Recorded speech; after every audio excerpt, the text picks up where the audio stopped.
غټ احتجاج د جمعې په ورځ وکړو چې د هغې دپاره تاسو خپل کلي کې هم کار وکئ، په علاقه کې هم کار وکئ، په جوماتونو کې هم بیا اعلانونه وکئ چې په دغه ورځ باندې موږ به ټول سوات راوځو، چې هغه موږ په زرګونو راوځو، چې په دغه ورځ موږ په لکونو راوځو، چې موږ دا خبره دنیا ته ثابت کړو چې موږ دلته کې پوره امن خلک یو، دلته کې موږ دهشتګردي نه منو، دلته کې موږ پوځي اپریشنې دواړه نه منو، نه دلته کې ظلم منو. د دې سره سره بیا دویم زما د تجویز دا ده که چېرته ایمرجنسي راغله،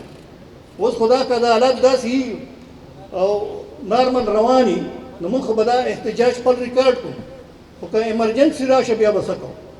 چېرته مشر باندې حمله وشوه، د چا په کور حمله وشوه، چېرته بم دماکه وشوه،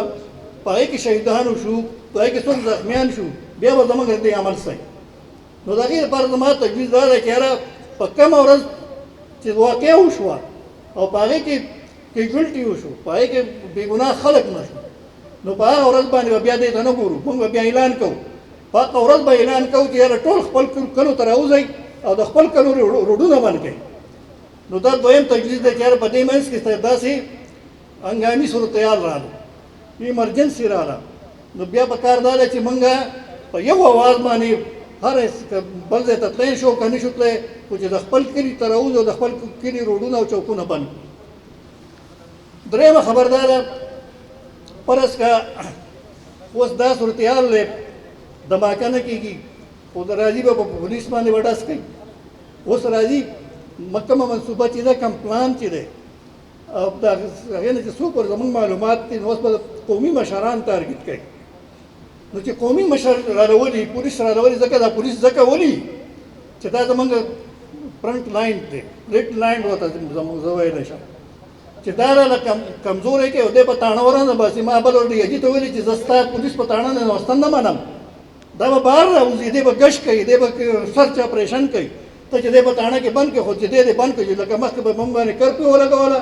او بیا به طالبان را پرېښول چې هغو بیا خپله خوښه وه چې څه به یې کول.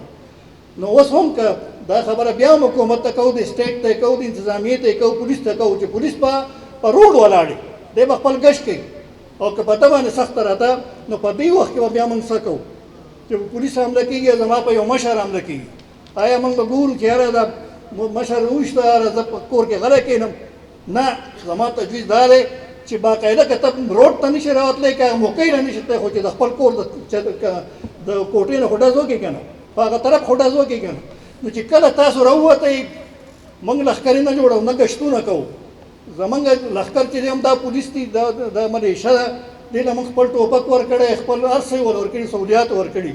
زمونږ ګشتونه به هم دی کوي، زمونږ لښکر هم دا دي. خو زمونږ